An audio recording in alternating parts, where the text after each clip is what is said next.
Hi, my name is Ben Miller, and wow, that light is not flattering. Okay, have you ever been trapped in a web of lies?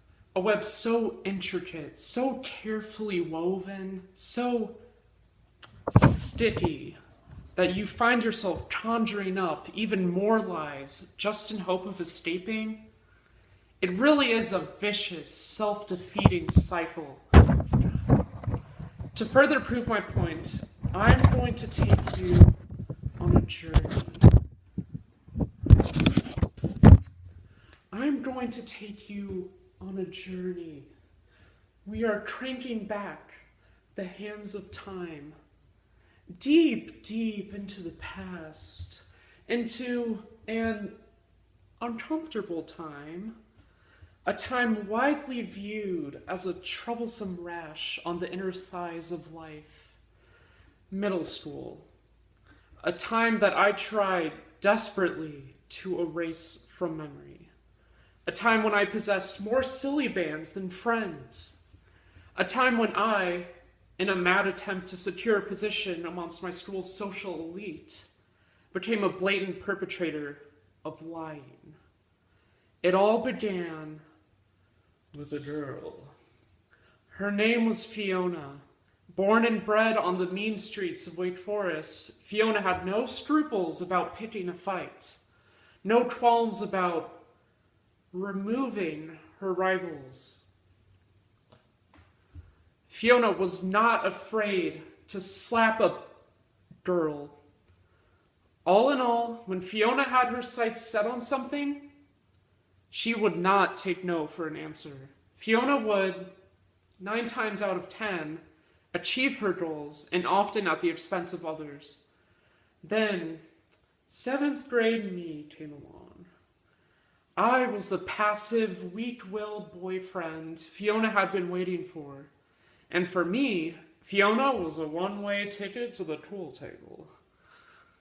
If I could make Fiona my steady, the title of Big Man on Campus was mine for the taking.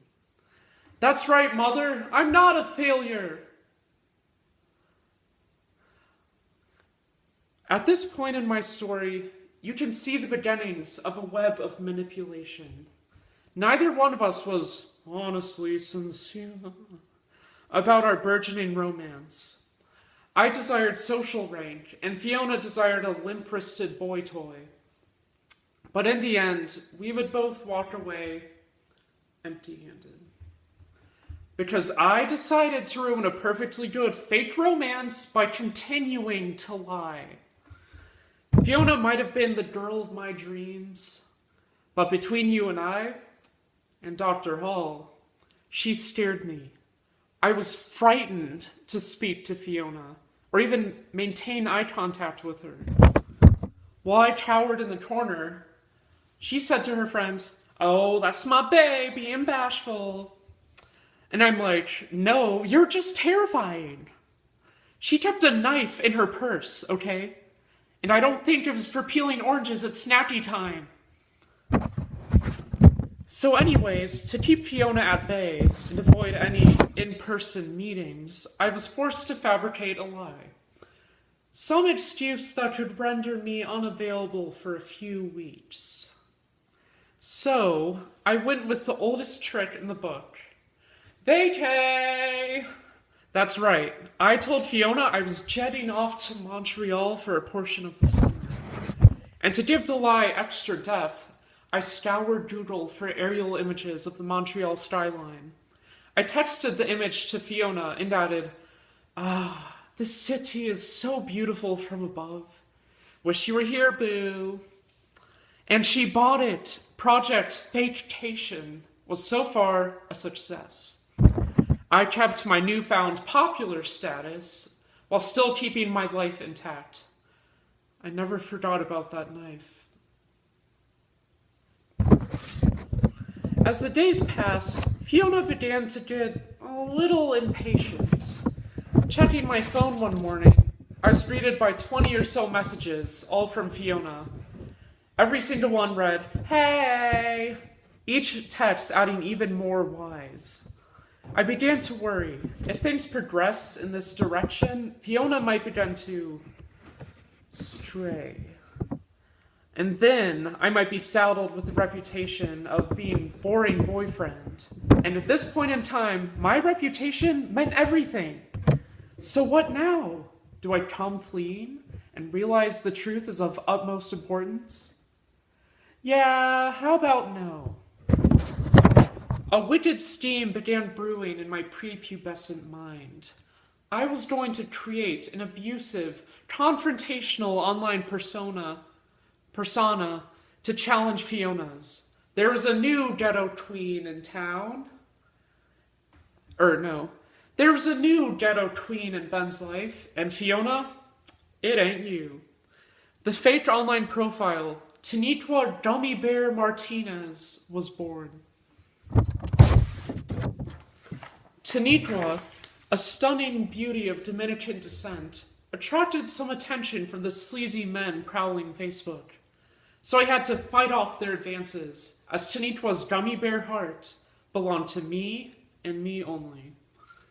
Tanitwa was carefully constructed as a vengeful ex-girlfriend, hell-bent on winning me back and getting Fiona out of the picture.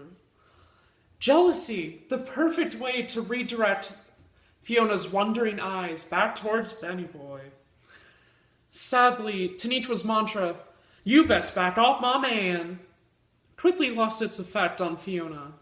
And to my horror, my brilliant plan began to push Fiona away from me. My title hanging in the balance, I tried desperately to reel Fiona back in, but to no avail. In Fiona and Tanitwa's primitive battle for dominance and a subsequent mate, Tanitwa emerged as victorious. After Fiona and I formally cut our ties, I had a moment to collect my thoughts.